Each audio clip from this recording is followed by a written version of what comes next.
কক্সবাজারের আনাচে কানাচে যারা সঙ্গীত পরিবেশন করেন সেই শিল্পীরা অনেক কিছু শিখতে পেরেছে।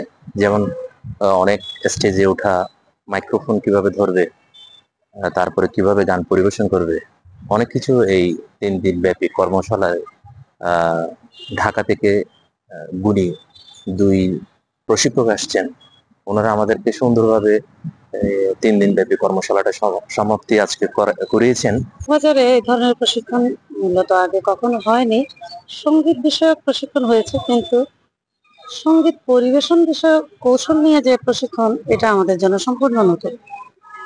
এই ধরনের প্রশিক্ষণ যদি আমরা অন্তত বছরে 1বার বা 2বার যদি হয়, তাহলে এই যে ধাপে ধাপে সবাই নেওয়ার সুযোগ পাবে। এখানে আমরা দীর্ঘদিন ধরে আমরা সঙ্গীত পরিবেশন করে থাকি বিভিন্ন স্তরে, আমরা সঙ্গীত শিল্পী হিসেবে। তবে এদের মূল থিমটা ছিল, এই প্রশিক্ষণ কর্মশালার মূল থিমটা ছিল সঙ্গীত পরিবেশনের ক্ষেত্রে কিভাবে, কোন পদ্ধতিতে, কোন নিয়মে সঙ্গীত আসলে মঞ্চে পরিবেশন করা হয়।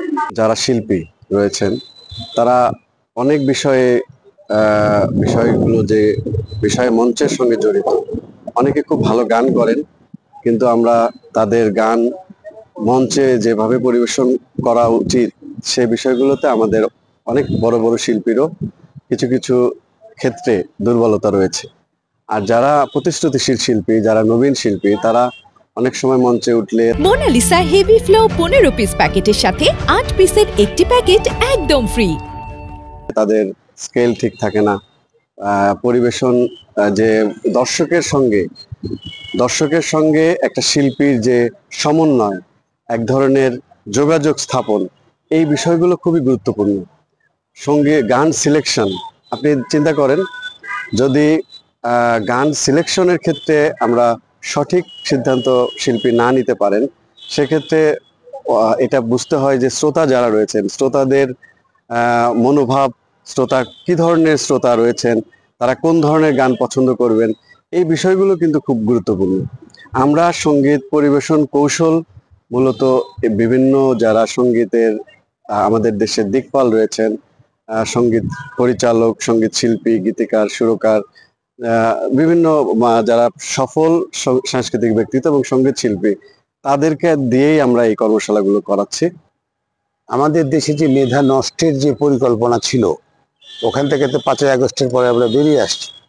এই যে সুন্দর উদ্যোগ, এই যে শিল্পকলার যে একটা চমৎকার উদ্যোগ, যে এই জিনিসগুলোকে সামনে নিয়ে আসা, প্রতিভা আছে এখানে। আমি এই 2 দিন কাজ করলাম, আমার সাথে আমার আর একটা সহকারী হিসেবে ভাই ছিল আব্দুর রউফ, উনিও ছিল আমার সাথে।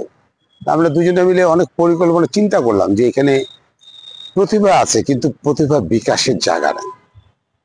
মেন প্রবলেমটা হচ্ছে আপনার প্রতিভার বিকাশটা করবেন কিভাবে, আপনি যাবেন কোথায়, আপনি স্কোপ পাবেন কিনা, আপনার জায়গা হবে কিনা। তো এই প্রতিভাদেরকে নিয়ে কাজ করার একটা উদ্যোগ, এটা শিল্পকলার জন্য অবশ্যই খুবই চমৎকার একটা উদ্যোগ। আমি যতটুকু পেরেছি, যদিও সময় খুবই কম, তার মধ্যে আমি চেষ্টা করেছি ওদেরকে কিছু ব্রিফ করার, কণ্ঠ সাধন করার, সারগাম, ক্লাসিক্যাল, উচ্চারণ, সুর, লয়, তাল, সাবজেক্টগুলো নিয়ে আমি কথা বলেছি। এবং এদের মধ্যে সেই ভালোবাসাগুলো ছিল। আমি মনে হলো যে আমি মাটির গন্ধে ছিলাম। কক্সবাজারের একটা মজার জিনিস ছিল যে আমি যাদের সাথে কাজ করলাম, আমি একটা মাটির গন্ধে ছিলাম, কক্সবাজারের একটা মাটির সাথে ছিলাম।